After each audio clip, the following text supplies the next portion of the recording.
Welcome to the Foreign Policy Review. Thanks everybody for joining us today. Our guest today is Leo ZHAO. He is in Berlin. He might be popping up shortly. We don't see him yet, but so there's a lot going on in foreign policy, foreign affairs. It's been an interesting week. Several things, several topics of discussion for this week.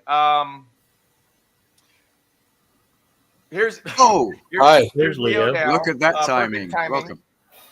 Sorry to be a little bit late. You always want to make an entrance, Leo. You always want to make a big entrance. That's great. Thanks for joining us. So we're just talking about this week in foreign policy, foreign affairs, and you are in Berlin. We're wondering, maybe you could talk to us a little bit about the kind of anti-war rallies, the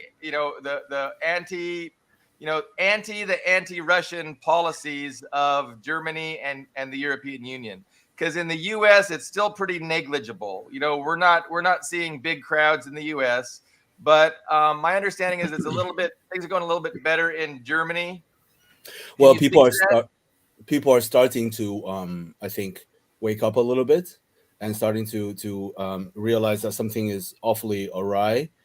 Last weekend, there was a pretty big left organized rally at the Brandenburger Gate. Official estimates, 13,000 people showed up, but the left the organizers estimated up to 50,000. So realistically, probably somewhere in between. I was there, and it's very difficult to assess how many people there are when you're in the crowd, but it was a lot of people. I mean, the big square was packed, and there were speeches from this new breakaway politician. Not new, she's been around for quite a while, but she sort of broke away from Die Linke, the left party, because much of Die Linke has been sort of infiltrated by the libs, by the liberals. The pro-NATO liberals. So she broke away, and can I ask who broke away? Was it Dagleden? It's one politician in Germany I've been paying attention to, a very good left politician. Oh, I'm talking about Wagenknecht. Connect. Okay. Connect. Yeah. Sorry. This woman, she and a colleague of hers are probably the best outspoken politicians on these issues, and probably others as well right now. So yeah, it was really, really big. It was really nice to see. Of course, the official media paints it as a bunch of rightists, a bunch of extremists from the left and the right. I didn't see any rightist presence other than the Azov flags from the counter protesters, from the people that were protesting by the Russian embassy. They had brought this giant tank by the Russian embassy, but a lot of people had put flowers. It was covered in flowers. Anyway, I have photos, actually, if you want to see. No, that was beautiful. I saw it covered in probably hundreds, maybe thousands of red roses, and I thought that was the most beautiful symbol you can do. You don't have to be Z like me. You can just say peace. It was beautiful. I would like to ask, but maybe Billy Bob has a question first. No, go ahead. What's the public opinion about the ruling coalition? Basically, on the one hand, there is Olaf Scholz, or basically either hostage Scholz to the will of the United States.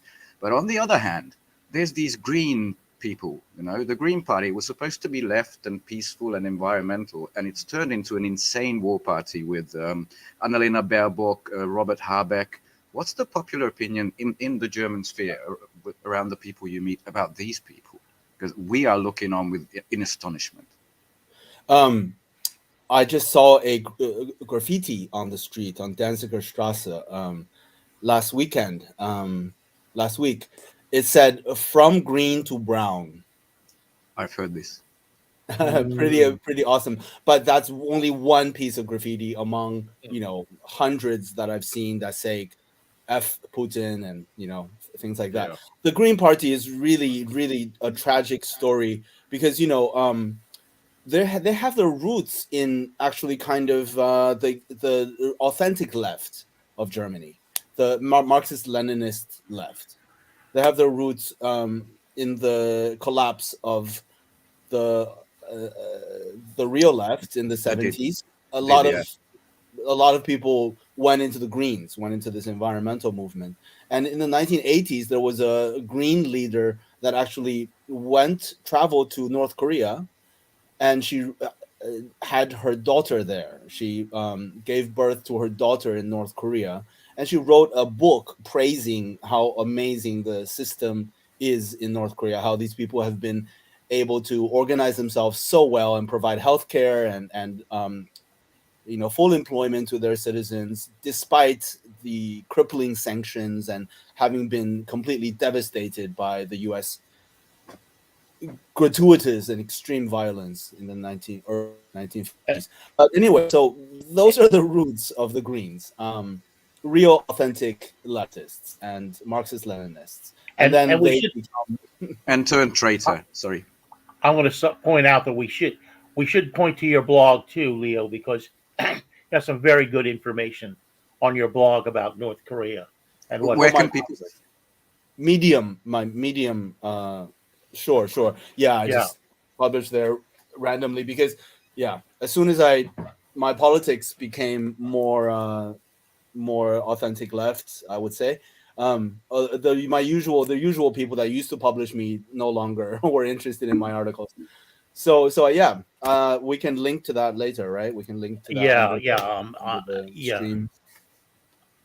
Especially the background history. People don't know the background history.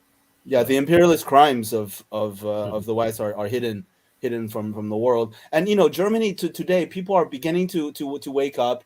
I mean, we have very, very strange bedfellows these days. There's a lot of how should I say, the coordinates are shifting, right? So some on the cultural right, conservative right, side with us against NATO, against imperialism, and of course the authentic Marxist-Leninists also on our side. That's our side, but everyone in the middle is pro-liberal establishment and NATO expansion and all of this stuff. People are beginning to, but more and more people are beginning to wonder, to realize that something is very, very wrong. I mean, the general public is very quick to remember. I mean, very quick to forget what happened before, but very slow to realize what's happening now. So it's going to take a little while still before it really hits home. Most people around me here in Prenzlauer is former East, but it's been gentrified and kind of a very sort of posh neighborhood.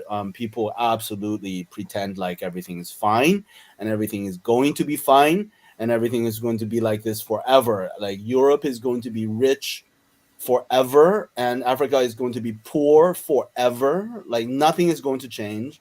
That's absolutely the attitude around me. But it's starting, and it will accelerate in the next years. And I think right now is a very good time to put forth the real rational scientific understanding of how we got here, how modern 20th century history has brought us here, like what happened, what is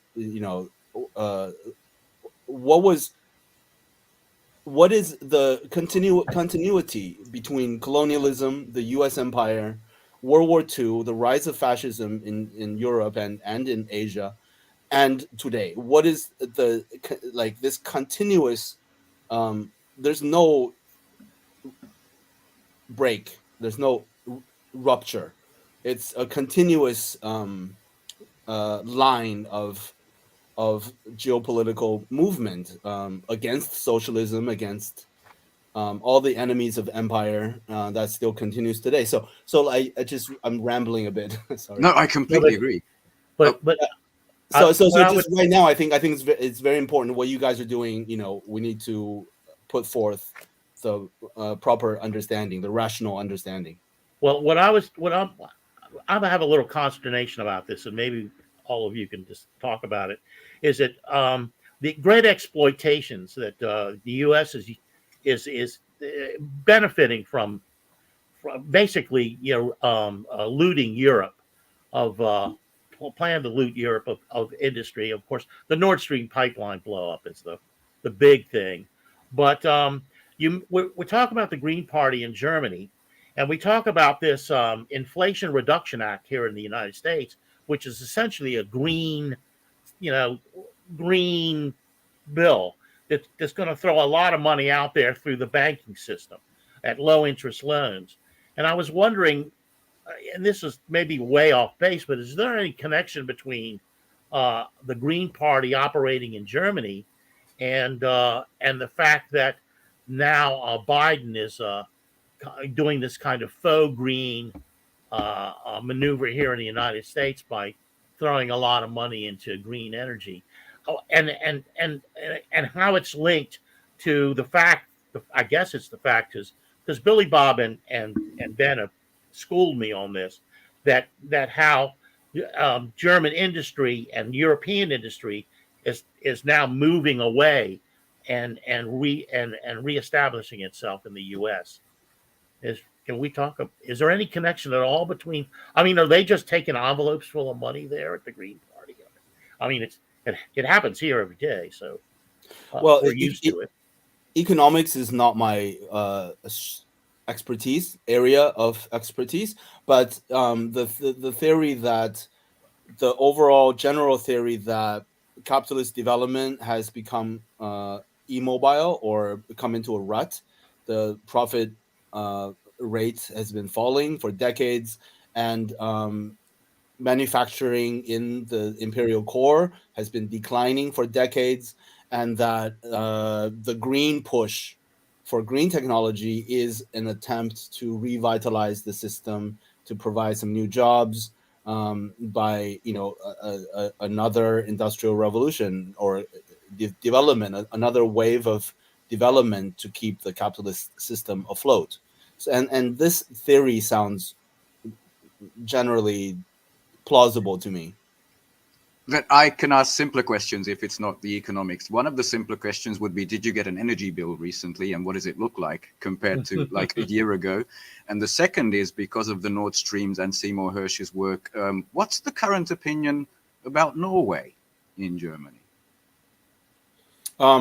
We got our bills are about 200 euros more than last year. Yeah, that's a very simple equation, isn't it? Yeah, right now it's about 200. Maybe it will go up. I hope not, but it probably will in the next year or two. Our friends, we have a pretty modest flat, 2.5 bedrooms. Our friends who have bigger flats with a entire family with children and everything, their bills are 500 euros more. My God! And imagine. You're in an energy heavy industry like automaking, or smelting and stuff like that. Then you understand the news. And I read one of these every week, the BASF main chemical plant closing down.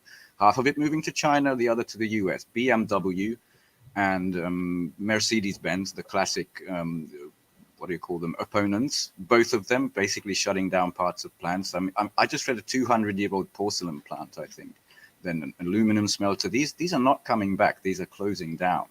So that's what I was wondering, if you see this reflected in daily life. As you said, most people think we're rich, we're going to stay rich, everything's going to stay the same. But isn't this reality like coming to the fore slowly in Germany? I feel like it is slowly, just by the size of the protests. But I like I said, it's going to be slow. It's going to take a while before. I mean, really, as I study more and more about political economy, just the difference between liberalism and fascism is just becomes very thinner and thinner as I study more and more. And all of these liberals around us who are, feminists and anti-racist and like very woke, if you will just when the time comes, become full-on fascists. I think that's the very sad and very scary thing, because I mean, I try to talk to people, and I see other people, making attempts. We have a cafe called Co-op Anti-War Cafe. The owner has been getting into some legal problems. He's being sued by the state because he gave a speech about situation in the Donbass region since 2014, since the coup of 2014 in Ukraine. People like this, very few voices are getting into trouble with the authorities already for speaking the truth, basically. And the mass majority of people are just absolutely are not interested in any other perspective. I mean, talk about totalitarianism. Yeah, you probably know the story of Alina Lip, a reporter who went to the Donbass, and basically, German reporter, yes, her and her father's accounts got frozen basically for the crime of reporting the truth. That to me was absolutely, you can call it totalitarian. That to me is as far right as you can get, like absolutely shutting down a speech. Scary. We have nothing like that in Hungary. By the way, I'm in Central Europe. Yeah, nice to meet you. Yeah, good to meet you. Yeah, Hungary's probably going to be much better in the next decades. But yeah, it's absolutely scary. It's total. It's airtight. It is. I mean, freedom of speech is such a sick joke. It's such a farce. I mean, just the name Julian Assange alone should be enough to dispel any illusions. But exactly, despite that, we were just talking. I have some friends from Russia and from Poland.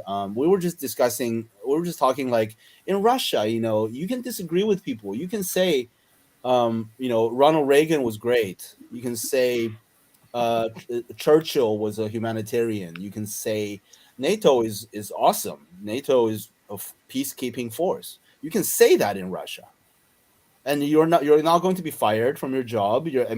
People, might, well, today is a little bit more intense. People might, argue with you, but you're not going to get fired, and you're not going to, get castigated and exiled from social circles. Like, especially China. Okay, Russia's at war right now. It might be a little bit more intense, but like in China, you can say, I love Bill Clinton. He's great. Like, not a problem. But here in Germany, if you say Stalin made decisions under extraordinarily stressful and desperate circumstances, people will be like, you're a Stalinist. Bye. You're not welcome in this institution. You're fired. No, really. It's happened to me so many times, because I work in the culture sector, art and music and theory and things like this. I used to get invited to universities and institutions to speak, but in the last few years, they all stopped. Dried up, didn't it? Yeah. Leo, so I had two questions for you. One is, your business. How has your business been affected? And everybody should know that Goods for the People provides some great apparel with great messaging.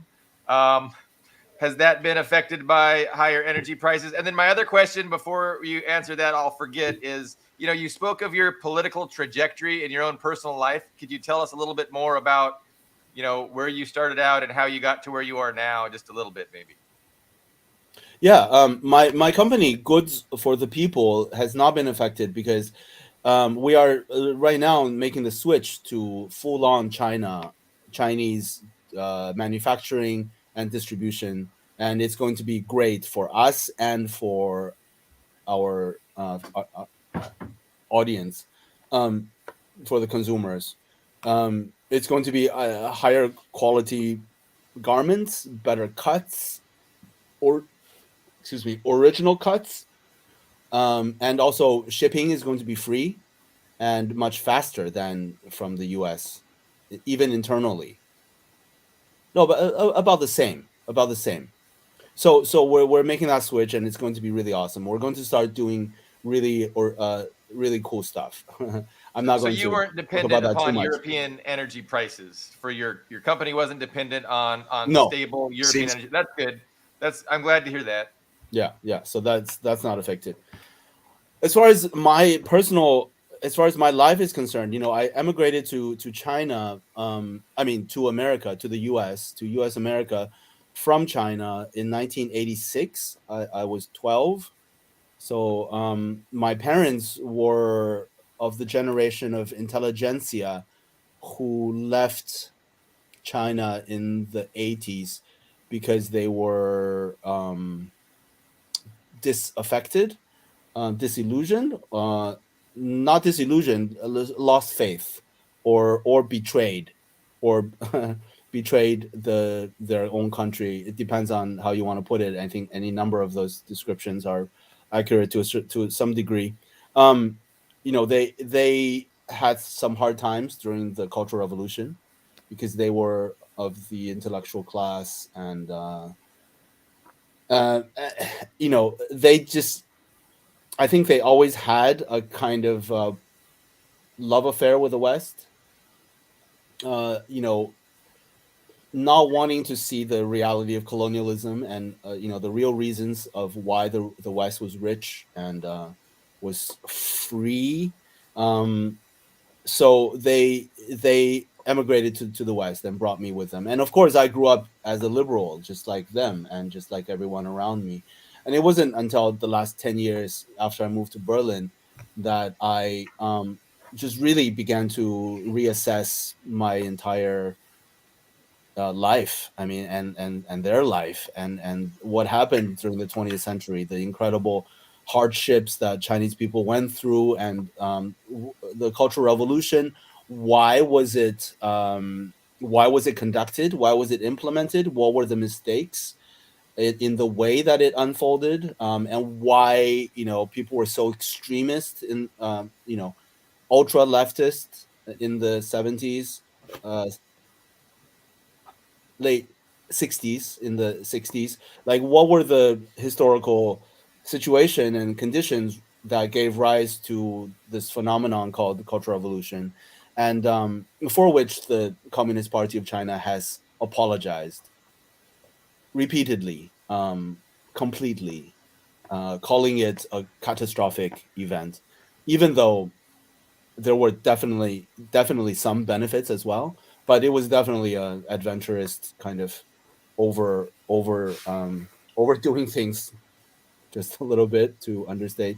So yeah, so I've had to reassess all of this and relearn my own history and those of my people and of the world.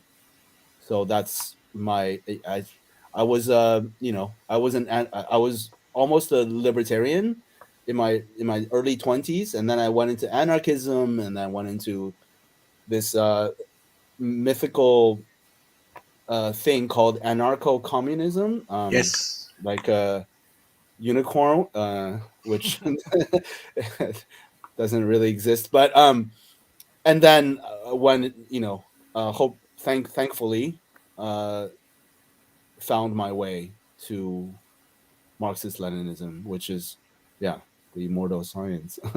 I'm with you, brother. We've had remarkably similar journeys, and on the second part of the show, there's a hard break in 5 minutes. We will talk all about China, I promise you, but I have to get this personal question in because I'm, like you, Marxist-Leninist in Hungary. And I remember the DDR, or the GDR, the Democratic Republic of Germany. And during the first days of protest last year, on the map, you could basically still see the DDR. The people in the East were the ones who protested, against this NATO proxy war. Like, I wonder, is there still, I remember the Trobis, we had a lot of them, the Trabants, the Barkas, the IFA truck and all that. We had a lot of melancholy for that period. Do people have this kind of yearning for the good old days like we do in Hungary? Is that present in Germany? Berlin, that had both of them, It was part of the socialist world and not part of it. So probably a lot of feelings attached to the past there. But I wonder, is Honecker still remembered nicely? What's it like? Those are questions difficult to answer, because it's difficult to assess Easterners, Aussies, general attitude. I mean, there's just been so much contradiction. There's just been so much propaganda since the fall, since 1991. Has it been washed away completely by lies, or is there something that remains? I'm sure there's some that remain, but it's difficult to tell how much, and it's difficult to tell how much has been distorted by the lies, and how many people have gone to the right because of how they have been treated by the West. How many former Easterners have gone to the right? It's really sad. I mean, in my line of work, privileged culture sphere, the Easterners that I come into contact with are the over identifiers, the overcompensators. They really identify with the West, and they go out of their way to be like, oh, I'm one of the good ones, I'm one of the cool ones, I'm one of the ones that is not nostalgic for socialism, I'm anti-socialist. Yeah, so yeah, that's a very tragic story of what happened to the East, and how people's memories have been paved over with this very, very brutal layer of asphalt. And but it will come out. The truth comes out sooner or later, sometimes later. Your Carlo, mouth to the ears of God. Carlo, I was going to ask you about your journey, how you became a Marxist-Leninist. If you want to spend 5 seconds and tell us. Me? No, I know. I'm not a we're Marxist alienating Leninist. you because we're all Marxist-Leninists. I'll tell you a little bit about my background. My grandfather came over here in 1915 with my father, 4-year-old father, because he didn't want to be conscripted into the Italian military, which was basically pulling people off the streets like they do in Ukraine now. And he had the idea that you're an idiot if you join the military because you were just fighting for rich people, which is the mafia's general take on it. And he came here, never learned English, never became a citizen. My grandmother never learned English, never became a citizen. Did pretty damn well, bought some properties. My father, he left home when he was 16. He and a friend of his, Tommy Babagallo, you can see it's kind of ethnic. They were hitchhiking to Florida, and they got stranded in D.C. He became a shoe shine boy. Him and Tommy, this barbershop, taught him how to cut hair. He became a barber all of his life. That was it. Expectations for me were very low, and I've not disappointed anyone in that regard. And I found that in my life, I can't join anything because nobody wants me in there. Because I really do think outside the box, and it's a very lonely place. And I belong. I'm welcome nowhere by no one. Not even in my avocation of poetry, of which in certain circles, there are people who, when I go to read, they literally do a bow down. They literally go like this. But in the larger scheme of things, with academia, with all the gatekeepers of bourgeois mediocrity that infest the arts in the United States now, I have no place. I live in Washington, D.C., really right outside it, a half mile outside it. And I have not been offered a featured reading in, I guess, 30 years. That's the last time. And I'm completely iced out because I'm too good. Literally, I will say that on air. I'm too fucking good. I'm really good. If you changed your politics, you would be a superstar. Well, listen. I live in a primarily African American Hispanic neighborhood, and it's changing over because it's being uppified because we have 2 subway stations, so people can get the subway to get downtown to their high-paying jobs. So we got a lot of white people moving in, young white people with kids. Right across the street, 2 labor organizers just had a couple of kids. It's like the whole deal, but all that. But I get a little bothered by this woke stuff because I love the people here. I love living among the Hispanic and the African Americans. Carlo, let's hear that from you right when we come back from break. Right. Yeah, respond to I'll just stop there. I'll just stop there. Do you know that there is a publishing company that wants to make life easier for you as a writer? This publishing company is called World Inkers Printing and Publishing. We publish in all different languages, and we're looking for writers of all genres, all formats. We're looking for scholars, ghostwriters, playwrights, poets, short fiction, novelists, you name it. We're looking for anybody who is interested in writing and the craft of writing to be in touch with us. You can reach us at info.worldinkers@gmail.com. With World Inkers Printing and Publishing, you do not require a lot of money to publish with us. Contact us today at info.worldinkers@gmail.com. Become a winner with other authors at World Inkers Printing and Publishing. Give us a shot. We will surely finish you. Let me just thank everybody for watching. I saw some commentary from some people giving us support, so we really appreciate it. Thanks for watching. Sometimes it's tough to acknowledge everybody that has something to say, but we really appreciate everybody watching. So, Carlo, you can definitely continue and elaborate. You were about to speak to the idea of wokeism, and perhaps you were going to push back a little bit against anti-wokeism. Because I mean, there's so many ways to approach it. You know, you can be too anti-woke, and then you can be so woke that you're too woke. What's your take? Go ahead. Well, there's a lot of phony people out here. Let's face it. And I used to own a bookstore on Connecticut Avenue in Upper Northwest because that's where the money is. And it was that kind of wokeism, Politics and Prose. I don't know if you guys are familiar with that. It's an internationally known bookstore. And they were just down the road from me, where my bookstore was. What I mean by that is, look, I've heard Doug McGregor, Scott Ritter, and Jackson Hinkle, and so many of these other people, some of whom I admire to a certain extent. I think Colonel Douglas McGregor is too much a company man.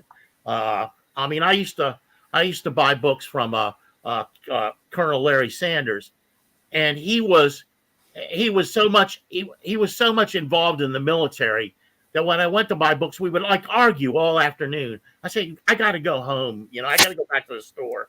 I can't argue the Vietnam War with you anymore. But I love the guy. Okay. But the deal is McGregor and Scott, they've used wokeism.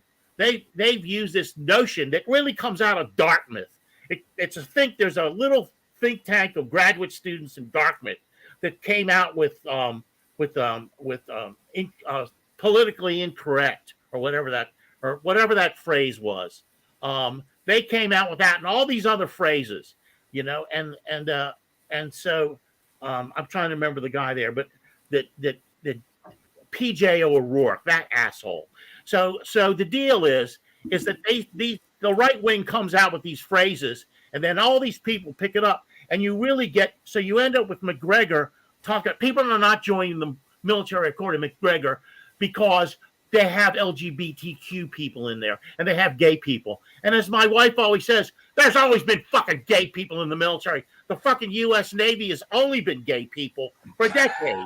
What the fuck are you talking about, you fucking idiots? And that's her. That's not me. This is not my rant. That's my wife's rant.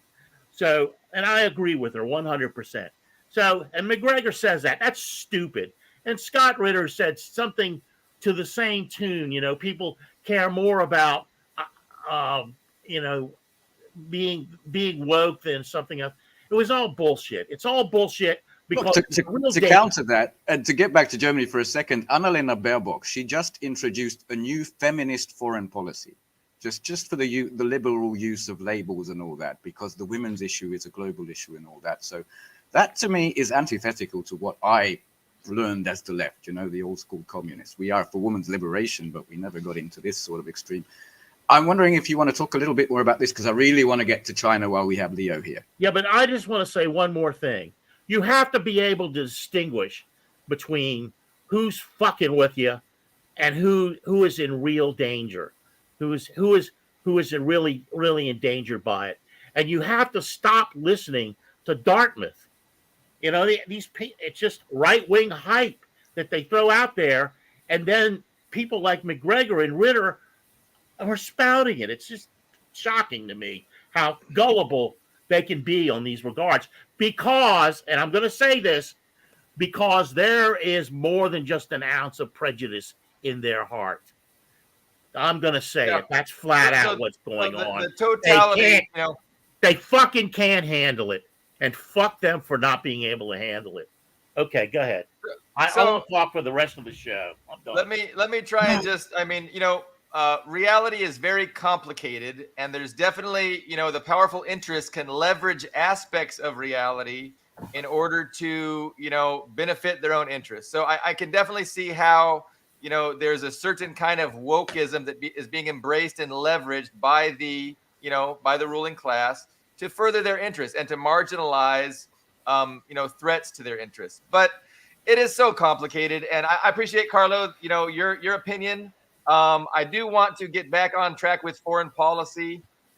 This week we've had some real interesting things. So the Chinese Foreign Ministry has put out that paper, The Perils of U.S. Hegemony. So it was a really outstanding read. It's kind of short. It can't do justice at all.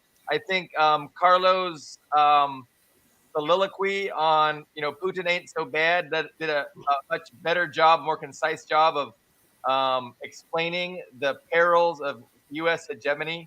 They didn't touch on the genocide that, the U.S. committed in Indonesia against over 1 million leftists. All kinds of atrocities the West has engaged in as the global hegemon since World War II. And, China, in a very polite way, comprehensively addressed that issue. But it was way too polite. And if anybody reads Carlo's colloquy, Carlo's colloquy on the CIA does a really good job of exposing. Go ahead, Carlo. Bill Blum. Remember, I got the information. Bill Blum's books, Killing Hope, and Rogue Nation. Read those. But Leo, what is your take on the foreign ministry's broadside of Western imperialism and how they've mismanaged their power since 1945? Well, it's all things that not only we know, but the entire global South have known since forever, since the end of since the colonial era. I mean, everybody knows this stuff. Only Western citizens have had wool pulled over their eyes regarding the foreign policy of their own governments and the source of their own wealth and privilege. But the times they done changed. Can I give a little context and emphasis to the drastic change that this paper was? Because for a year now, they dropped down Granny Pelosi on Taiwan, one provocation after the other against China. And China has been very polite, very diplomatic. I mean, the closest I've seen of Xi Jinping with Joe Biden sitting in a diplomatic setting to saying, "You're lying to me," is saying, well, you say one thing, but then your administration does the other. All this painfully professional and painfully polite rhetoric came.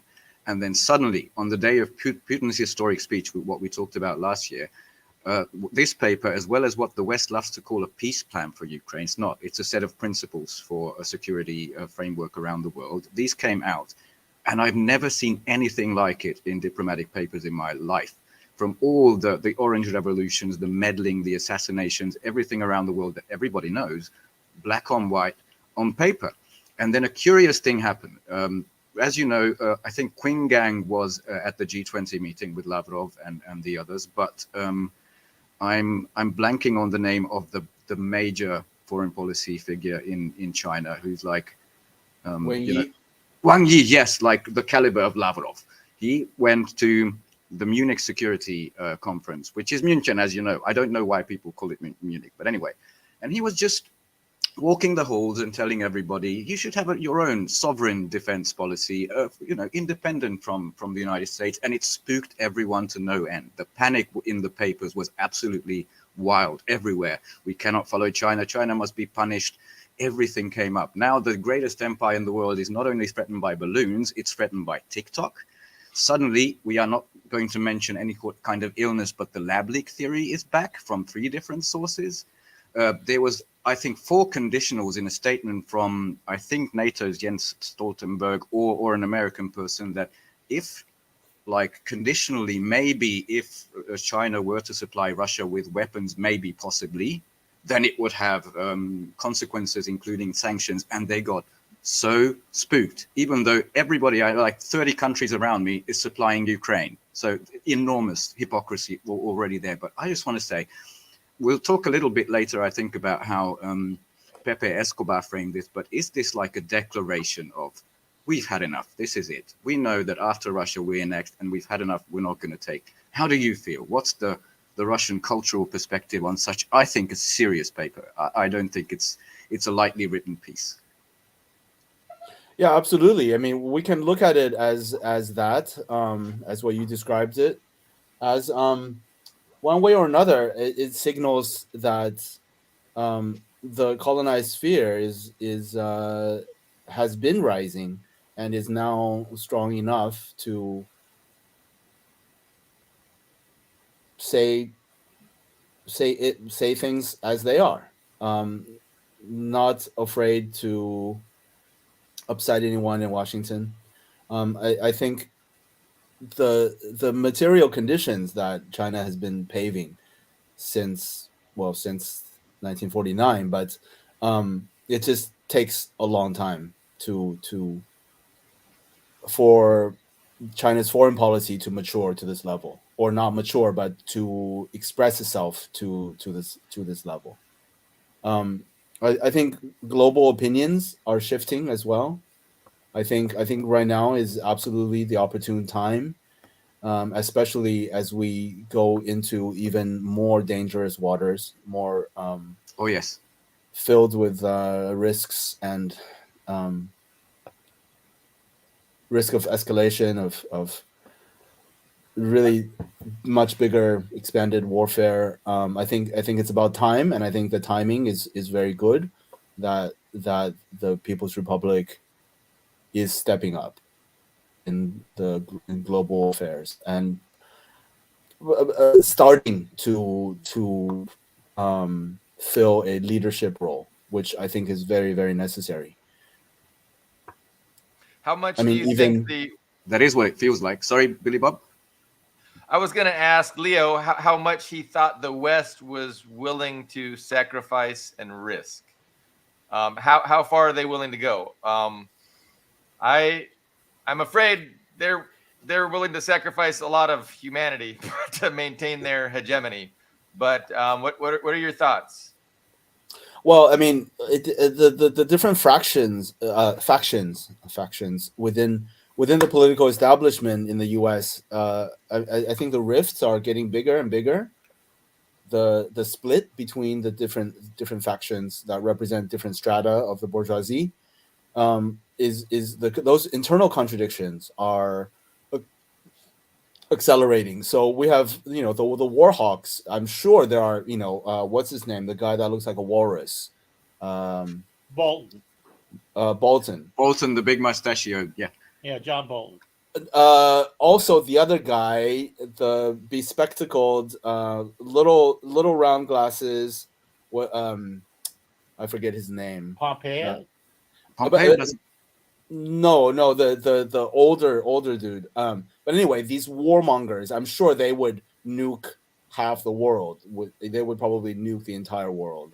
I mean, there's always been these absolute sociopaths, psychos within empire that wanted to drop an atomic bomb on Soviet Union right after Japan. And also Saint Churchill wanted that, you probably know. Yeah. I mean, even the prominent liberals at that time said, maybe it is a good idea to prevent, a bigger war. We just, nip the problem in the bud and like just kill several hundred million people in the East.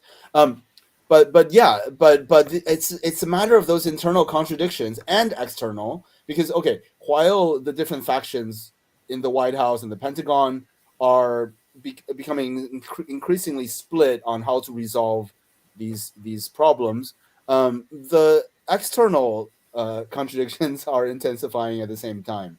So the U.S. Manufacturing capacity debt, it's what, 100 trillion? No, I forget how much debt, but it's it's exorbitant. It's like unmanageable. It's and their global standing, like trying to rally people to come to side with them against Russia and against China. It's been really sad to witness that they just cannot project the kind of confidence and the kind of moral grandstanding as they used to so easily.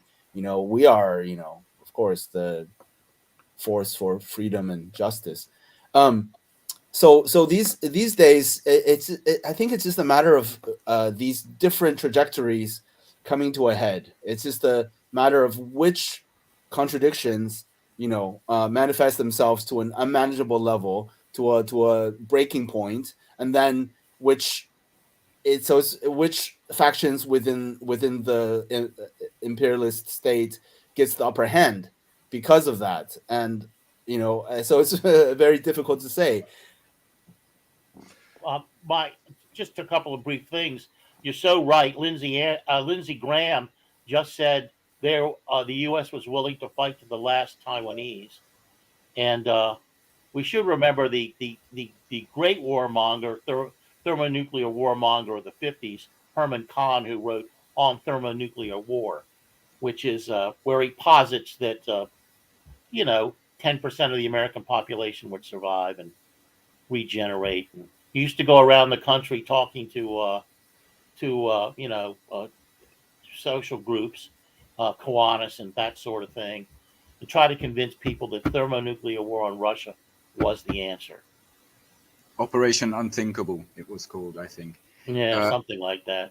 Ridiculous. And by the way, there's a doomsday plane. It's a spy plane which can talk to all the strategic forces of the US that landed in Reykjavik like yesterday, because Russia moved out of the New START treaty. And this is serious stuff. I am obviously worried. But getting back to China, its industrial capacity dwarfs the Europe and the United States altogether. So I don't know how they're going to sanction it out of existence now that the West is already in splendid isolation, I would say. And BMW, Mercedes-Benz that we talked about, 6 out of 10 are sold in China, in the Chinese market. Already in difficulty, Germany, Europe would just cease to exist without China. So I'd like to lead on to another question. I don't know if you know people in the mainland or in Taiwan, but Taiwan would be interesting because Garland Nixon, like the apostle, has sent a tweet around the world and almost got censored for it. If you think that the bloodshed and the horror in Ukraine is something, you should hear what a White House insider, he's being sarcastic, told me about the plan for Taiwan. And it turns out there were policy papers, CSIS, the Australians, actually made, it's a scorched earth strategy. We will just deny it to China even if we have to destroy it. So it was very, very real. I wonder how Taiwanese people think about it, whether they voted for the Liberals or the Kuomintang. Do they hear this? Do they see this? Do you speak to people in Taiwan? I have very few Taiwanese friends, friends in Taiwan. So I don't have a direct connection, but I do know people here in Berlin from Taiwan. And what's that? Sorry, it's not here. I don't know where that is. That's me. My wife will get it. Taiwan, yeah, it's like Ukraine. It's like Ukraine in so many different ways. I mean, these people, the citizens, have been educated with a colonial education, imperialist education, for 2-3 generations, since right after the end of the war, end of the Second World War. People have been absolutely entrenched in Western imperialist ideology, propaganda, to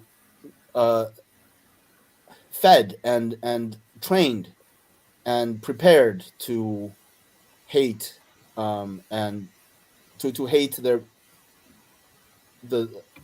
Mainland. their yeah, I mean, and in the case of Ukraine, also their mainland. Yeah, exactly. It's To so hate Russia, similar, isn't it? And very, very similar. to feel superior to the mainland Chinese, I'm sure that's part of it. Absolutely, and you know, the Ukrainians have the Nazi ideology of Russians are you know, impure, Orcs, Sputniks. yeah, half Mongolian, Asiatic, you know, impure race. And They used that for while, Stalin. You remember? He was the Asiatic brute. yeah, It's still, absolutely. yeah. The Asiatic hordes, and that's the Nazi ideology that saturates the Ukrainian right, the nationalist.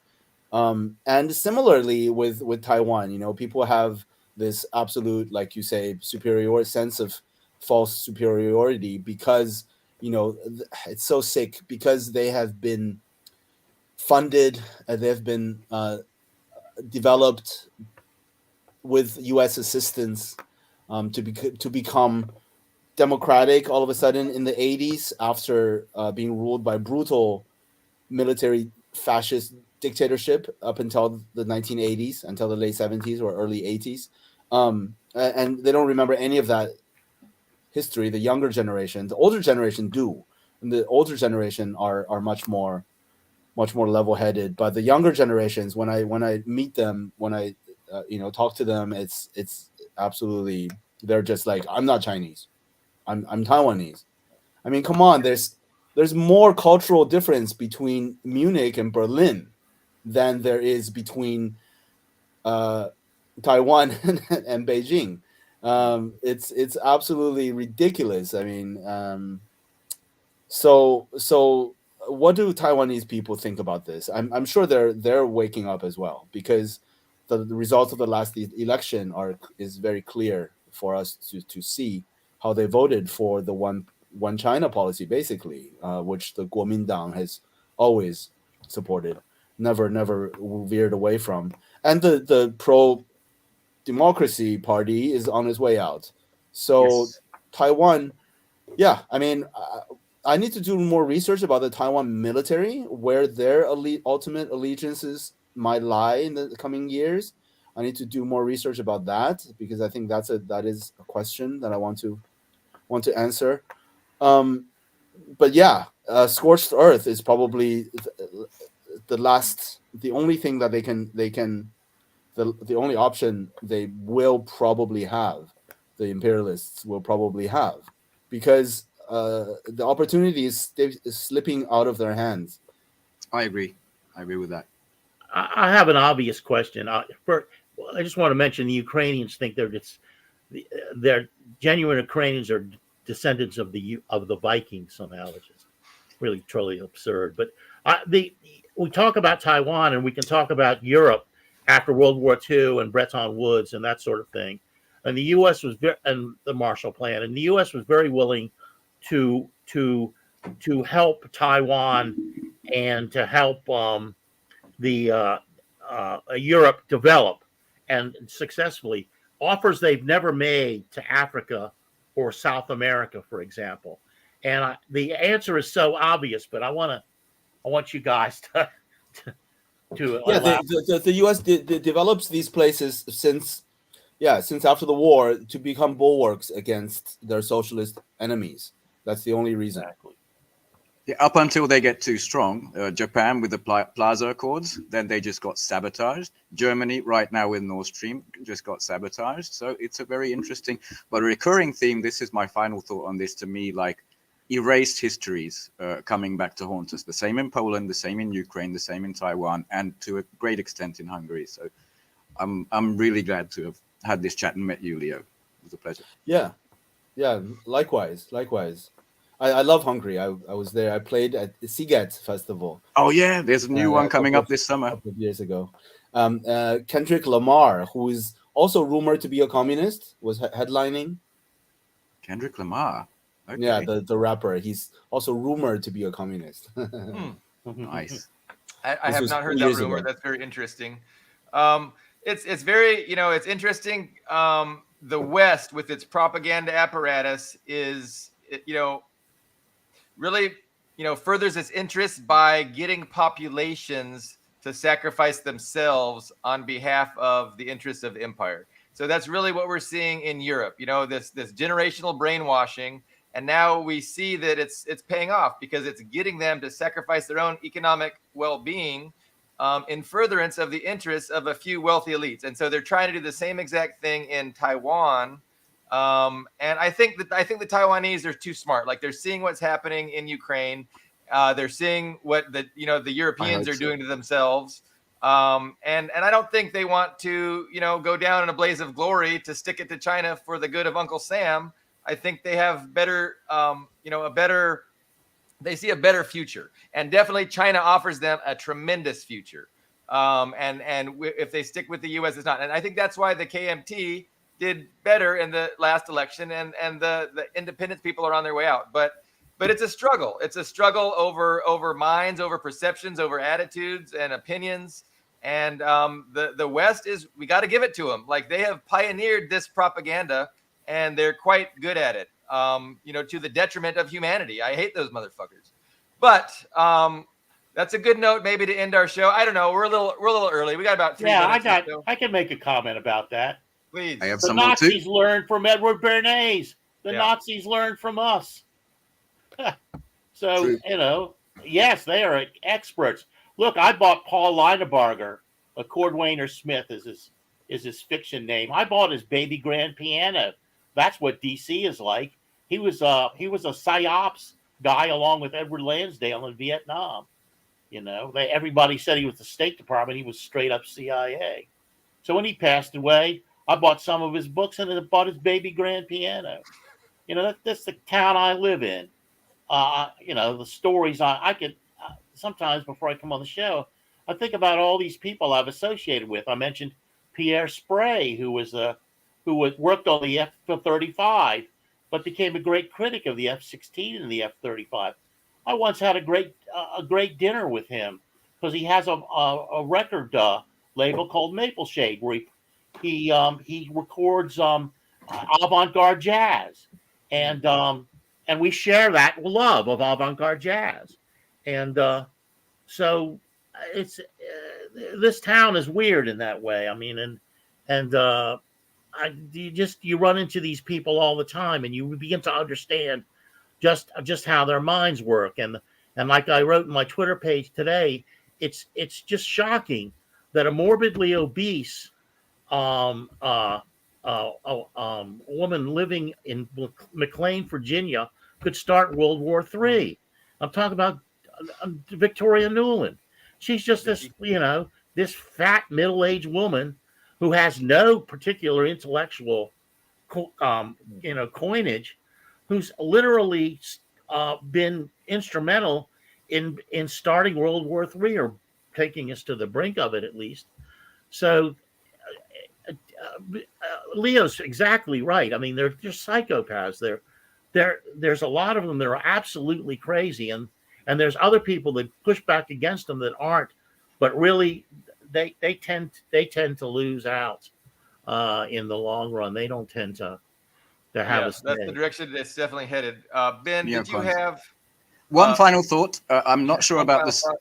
Not sure about the source because this wasn't in my notes, but I saw today, I don't know if it was Blinken, the lapdog of Nuland, or someone else touring the heartlands, basically Eurasia, Kyrgyzstan, the Eurasian Union. And he said this, that you should understand that the USA is the leader in this area, and everything we have, we are here to stay, while the global South, I know it's not the best term, was just laughing in his face. That to me was a significant piece of a statement. We are the leaders here. Seriously, even in soft power. I mean, it's funny how when as a historical era passes, as empire declines, even soft power. I mean, America, the U.S. America has had amazingly strong soft power. Its culture, which comes from largely Africa, from the transatlantic slave trade. Africans brought the good music and the moves. I mean, even the American swagger in the way you walk, this like super cool, cadence of their talk. It was appropriated culturally from Africa. Yeah, I mean, I wouldn't say appropriated, but yeah, kind of, I guess. Yeah, a lot of it, even the comedy, even the American sense of humor and this comedic tradition comes from, largely comes from the the shows that slaves used to put on. But anyway, even the cultural sphere. I mean, these Hollywood blockbusters. I mean, I don't even remember the last one I really wanted to see. That was 5-10 years ago. In terms of music, I mean, the amazing African American music, which is synonymous with American music, which basically is synonymous with modern music. It's also kind of, I mean, there's been no new ideas. I mean, I love modern hip hop, contemporary hip hop, but in this, you also sense a kind of lethargy. Yes. Coming into the entire culture. There's just like not very many new ideas. In the 60s and 70s and 80s, even with techno and electronic music, in the 90s, there was a lot of new ideas constantly. But now it's just like this. I mean, juke and footwork. Well, anyway, I don't want to get too much into music, but it's just interesting how. Leo, thanks for joining us. We've got a hard break. We're gonna have to end it right there, but really appreciate everybody watching. Leo, thanks for coming on, and we will have you back soon. Yes. Thanks a lot. Talk to you guys soon. Right. See you, Great Leo. discussion. The discussion will continue, and we will end the show shortly. But